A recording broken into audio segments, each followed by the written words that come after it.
杭之师弟，想当年我可是花了3年时间才成为真传弟子。师姐就别调侃我了，是师尊谬赞了。你还好意思说？若不是你玩心太重，怎要得了3年才能跻身真传？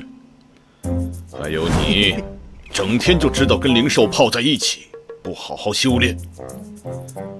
门口那个，你打算赖到什么时候才肯进来啊？弟子拜见师尊。你怎么现在才来？那个，我正好有一件灵器还没弄好，所以，一天到晚练这个练那个，都是群不专心修行的家伙。这次你要是再没晋升真传，就禁足半年，休想再踏进炼器室半步。师尊您消消气，熊师兄这次肯定能成为真传弟子。3个月前，因为黄泉老妖现世，所以我玄心宗便大开山门，招揽了不少弟子，其中有2个人尤为出色，直接进入内门。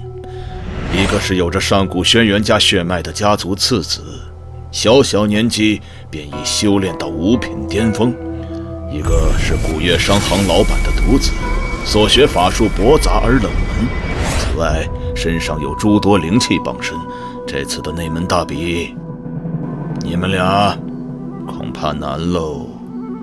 师尊放心，徒儿一定会在剩下2个月内发愤图强，绝不给师尊您丢脸。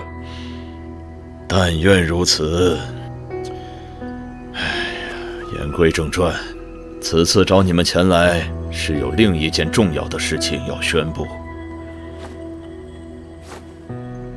修真界3年一次的换房时间就要到了，也不知道今年有多少在2界山执房的弟子能活着回来。2界山，那是什么？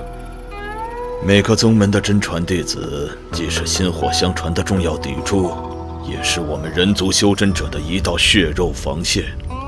去年我宗一共派出10位真传弟子，回来的只有2人，而且一伤一残。去年我们金玉堂没出人手，今年想必这10人名单中会有我一份。云儿，你害怕吗？弟子无惧。2界山是人妖2界的边界线，每年都有数以万计的宗门派出真传弟子前往守护。我身为真传弟子，受宗门恩惠，就应有所付出，担此重任。不错，各大宗门坐拥众多灵峰和修炼资源，就应该尽起相应义务。往年活着回来的弟子也不少，而且大多都承接了长老职务，甚至另立宗门的也不在少数。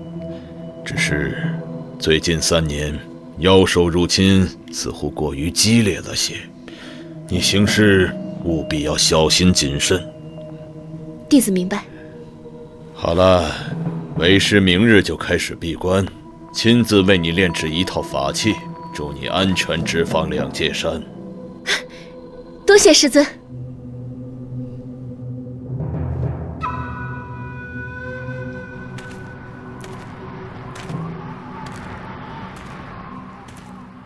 没想到真传弟子还要执行如此艰巨的任务，到时候我也能当一次守护人族的英雄。冷师兄，你怎么来了？想不到这棵灵果树已经养得这么高大了。杭之见过冷师兄。不必多礼，我们坐下说吧。师弟是因何事烦忧啊？师兄，你知道2界山吗？当然知晓。我听师尊说，云师姐2个月后就要前往2界山换房了。名单已经确定了？我也不清楚，不过师尊是这么说的。这就麻烦了。你可知2界山换房的人员名单还有一个代号，叫什么吗？叫死亡名单。这名字听着好中二。你才加入宗门不久，一直都在修炼，没听说过也很正常。宗门规矩，真传弟子一旦修炼满3年，便会被派去两界山换房，而两界山是妖族进攻人族疆域的唯一入口，守卫两界山的都是修真界的翘楚。像我这样的6品修士过去，充其量就是个小兵。那跟去送死也没什么差别了吧？为什么不等修为更高的时候再去呢？两界山绵延千里，需要大量的修士才能守住，而那些妖族最低级的妖兵都是7品高手，堪比人族7品巅峰里的佼佼者。况且那些妖兽的繁殖能力极强，很难剿灭，所以各大宗门的弟子为了守护人族安危，只能奋勇前去。不过，只要达到感悟期高阶，还是能拥有自保能力的。感悟期高阶，感悟期高阶，也就是7品修士。也正因如此，宗门才会一视同仁，要求修炼满3年的真传弟子去两界山。这样大家都会在这3年里努力修炼。云师姐在真传弟子中算是佼佼者，已经身居7品，又是金玉堂弟子，有法器傍身。此去两界山，她应当能撑到3年1轮的换房期。你也不必太过忧心。杭之啊，你现在要做的就是好好修炼，说不定3年以后，我们要一同去两界山走一走呢。云师姐好歹是7品修士，而我现在才是5品，必须在3年内学会更多仙法，万一被选中去了两界山，也能有备无患。多谢师兄告知。哎，对了，你有抚琴的消息吗？抚琴师姐，她不在宗门吗？看来情况不妙啊。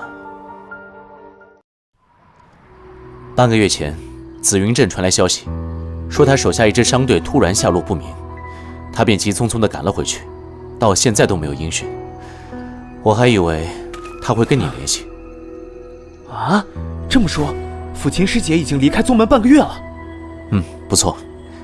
那消息似乎跟黄泉老妖有关，若是碰到他们的余孽就糟了。不行，我得亲自去一趟紫云镇查探虚实。哎，师弟，你要跟我一起吗？毕竟那里你比较熟。好，那事不宜迟，我们这就出发。是。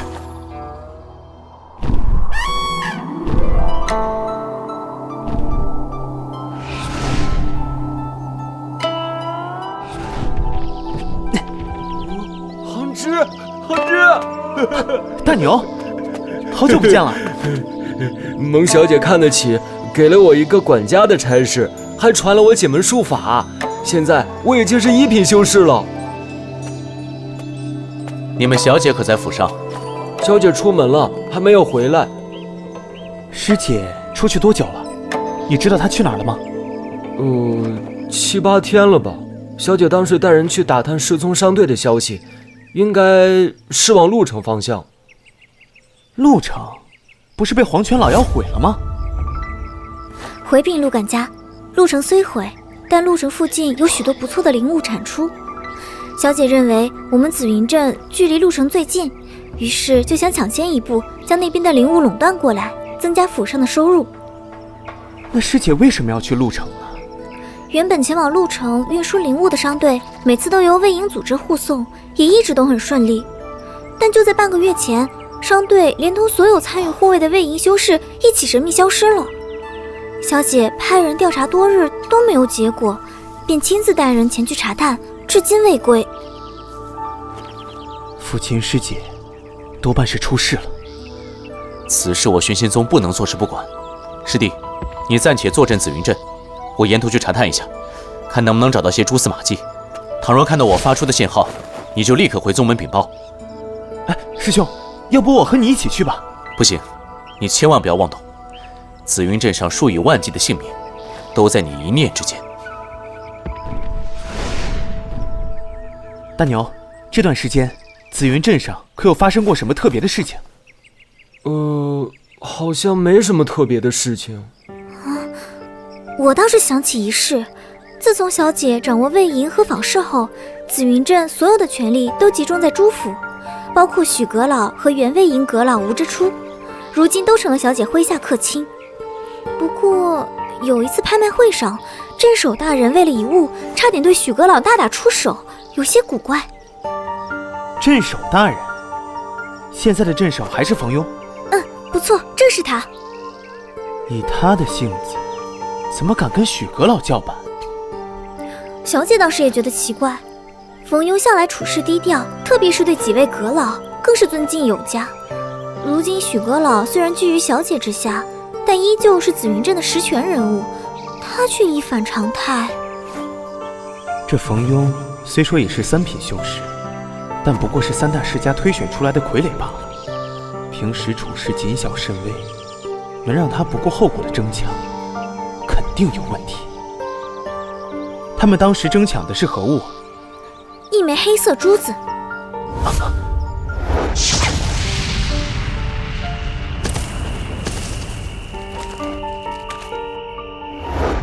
冯庸现在身在何处？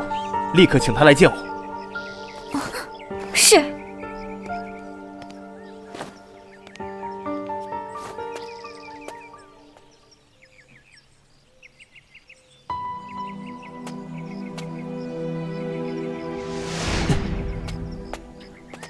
刘涛见过上仙。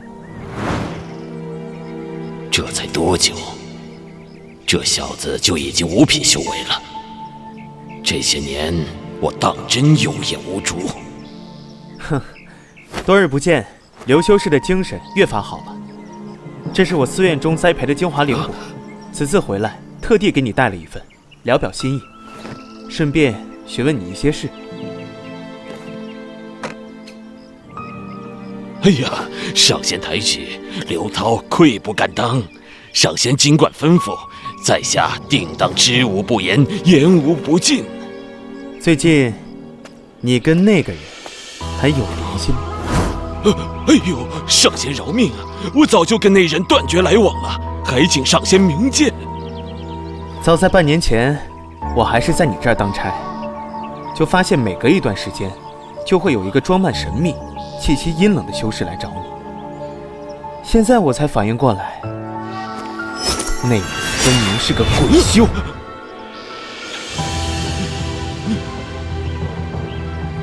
刘涛，我们毕竟主仆一场，不过此事关乎朱府秦师姐的生死，更与无辜百姓的生命息息相关。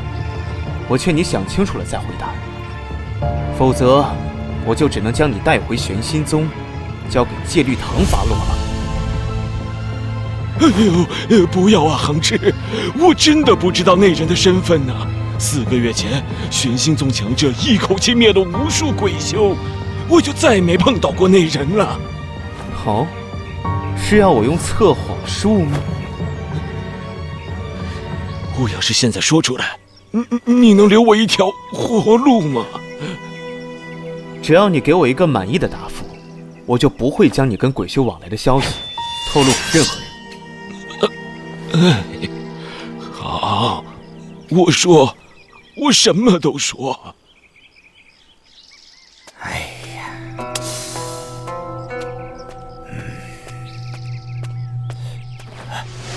冯庸见过上仙。这家伙果然有问题。几个月前，镇守大人还是3品初期修为，如今却提升到了3品巅峰。这是修习了什么高深的功法，还是得到了什么法宝吗？上仙说笑了，在下只是近期奋进了些。哼，镇守大人的资质，本人在紫云镇早有耳闻。如果不是获得什么机缘，恐怕很难让你修为突飞猛进吧。说吧，朱府商队的事，是你一个人干的，还是伙同黄泉老妖等人一起做的？怎么，你觉得我这个5品修士不够资格问话？小的不敢，只是小的真的不明白上仙是何意呀。哼，也罢，朱府是个讲道理的地方。既然如此，那我就只能立刻将冯府所有人全部交由魏营收押，将他们近几个月的动向都登记造册，让许阁老带人一一审问。不，万万不可！上仙，我什么都说。他们答应我，事成之后，紫云镇由我掌管。你也知道，我只是个傀儡，于是，我也是一时鬼迷心窍，才和鬼修合作呀。上仙，我知道自己罪该万死，但我的族人是无辜的，他们毫不知情，求上仙大发慈悲，放过他们吧。你是紫云镇的镇守，怎么处置你和你的族人，都由朱家大小姐说了算，我无权过问。你老实告诉我，你们到底把抚琴师姐藏哪儿了？小的不知，小的只是依照吩咐把人绑了送去约定的地点，并不清楚他们现在身在何处。小的对天发誓，绝无半句虚言。以冯庸的胆量和实力，可能真不知道师姐的下落。那我姑且信你一次，如果师姐出了什么差错，你就等着赔命吧。上仙，我知道自己死不足惜，但我还有家人需要照顾，还望上仙能在抚琴小姐面前美言几句，饶我性命。我愿将全部身家和一件法器双手奉上。据我所知，紫云镇3大家族都没有法器，你区区一个3品修士，竟有此物？上仙请看。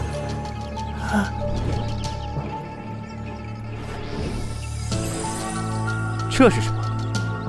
小的也不清楚，这是几个月前小的侥幸从一鬼修的尸体上发现的，具体功效不知，只知道如果往蜂巢里面投入灵果灵石的话，就会从蜂巢内反哺出晶体状的灵蜂蜜，十分香甜，灵力更是投入的灵果和灵石的数倍。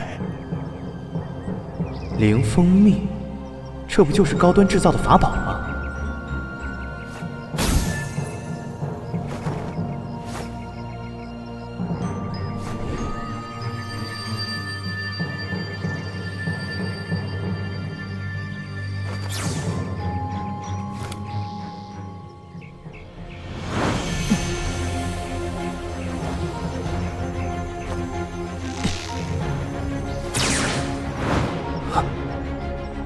没想到一粒灵蜂蜜中蕴含的灵力，居然相当于血气丹效果的一半，瞬间达到补充灵力的作用，妙啊！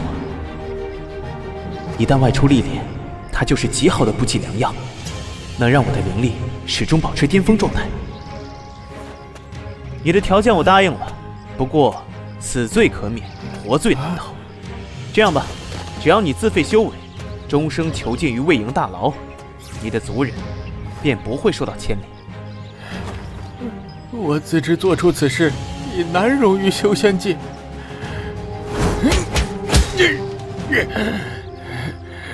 我已自废修为，多谢上仙宽仁。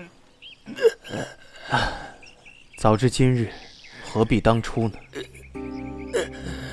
你先回去交代一下，半个时辰后，许阁老便会派人将你关入魏营大牢。多谢上仙。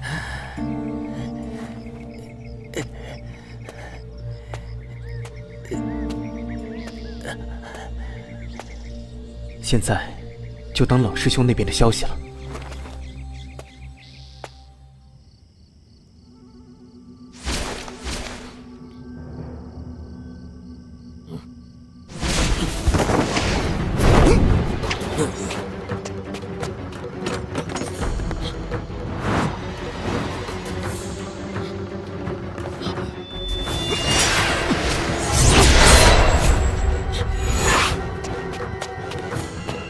我还以为黄泉老头的手下在4个月前就死光了，没想到还有2条漏网之鱼。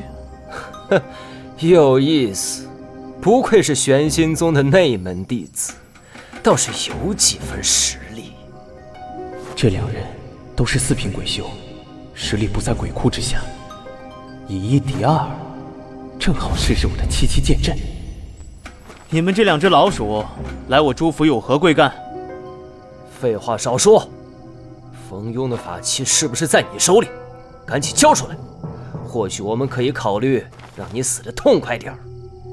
哼，再怎么说，冯庸和你们也有些交情，难道你们就一点不关心他的死活吗？可笑，谁有空去管一枚棋子的生死？这个畏首畏尾的废物，明明有法器在手，做事还拖泥带水，处处需要我们善后，要他何用？感情他们是用这法器做诱饵，让冯庸上钩为自己做事啊。想要法器也可以，交出朱府大小姐，我会考虑的。大哥，别跟他废话，直接杀了他，那东西自然会回到我们手中。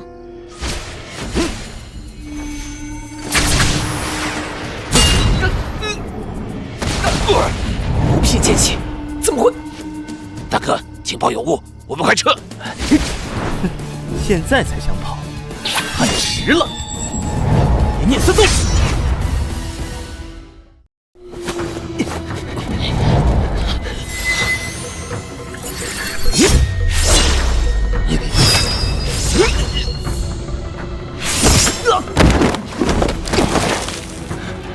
大哥，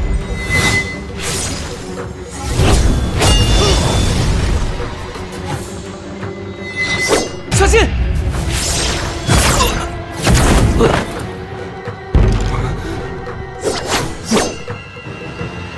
大哥，快走！绝不能放他离开，让敌人知道我的底牌。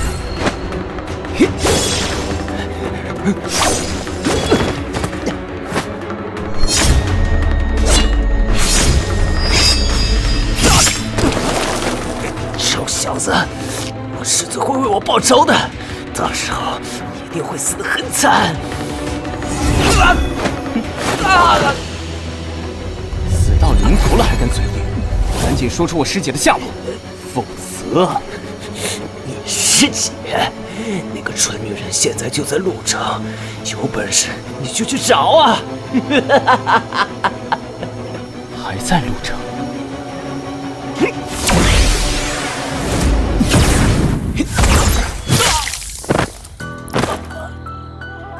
冥顽不灵。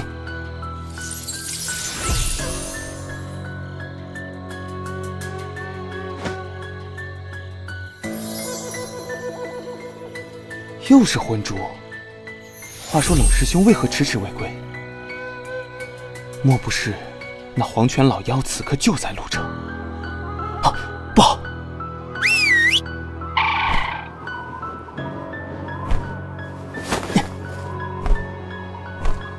单凭冷师兄一人，绝不是黄泉老妖的对手，必须尽快返回宗门，请师尊援手。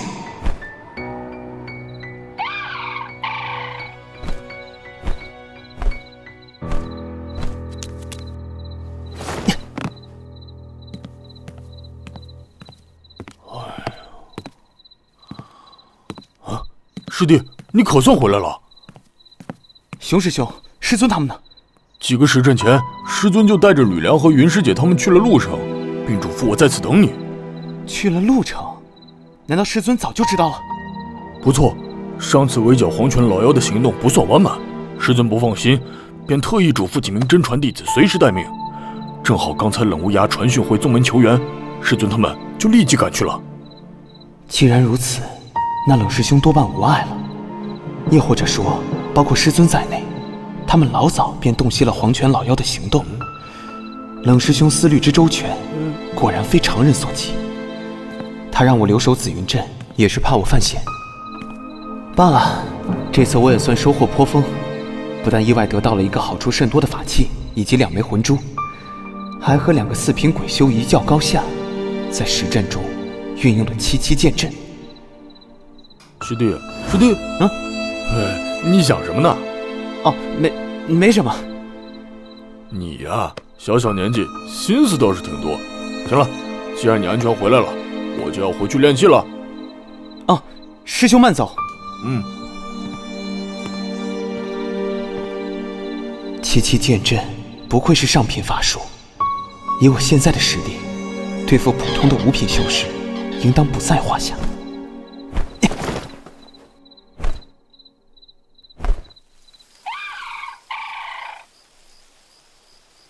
吕梁师兄，听说你们回来了，黄泉老妖怎么样了？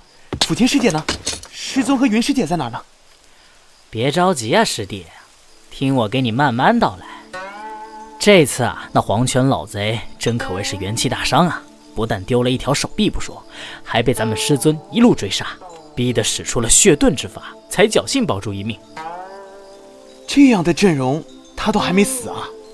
那可不，再怎么说，他也是8品的老妖怪，跟咱师尊硬刚半天都不落下风。要不是因为我们几个真传弟子提前布下了天罗地网，胜负还未可知呢。不过你放心，师尊说了，他使用了血遁大法，修为至少跌到6品左右，几年内是绝不可能再对玄心宗构成威胁了。8品，没想到他的修为竟如此之高。是啊，唉，这次交手，咱们师尊也受了点伤，恐怕会影响到魏云师姐炼制的法器功效。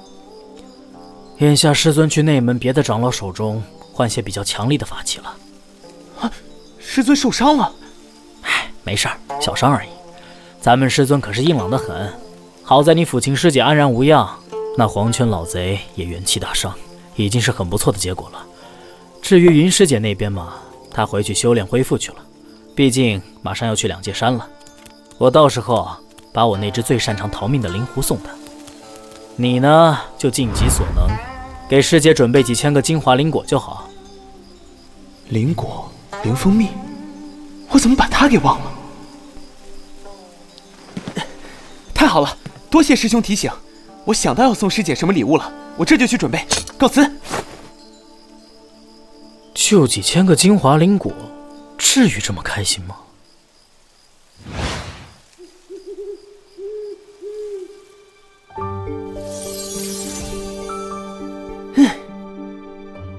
？20瓶差不多了，就等2个月后给云师姐送行了。杭之弟弟，抚琴小姐来看你了。抚琴师姐，听说你安然归来，我正要去探望你呢。我刚处理好紫云镇的事务，就迫不及待回来见你了。师姐请坐。冯庸的事我听说了，多亏你机敏，不然……哎，师姐言重了，我能发现她的猫腻，也只是机缘巧合罢了。你莫再安慰我了。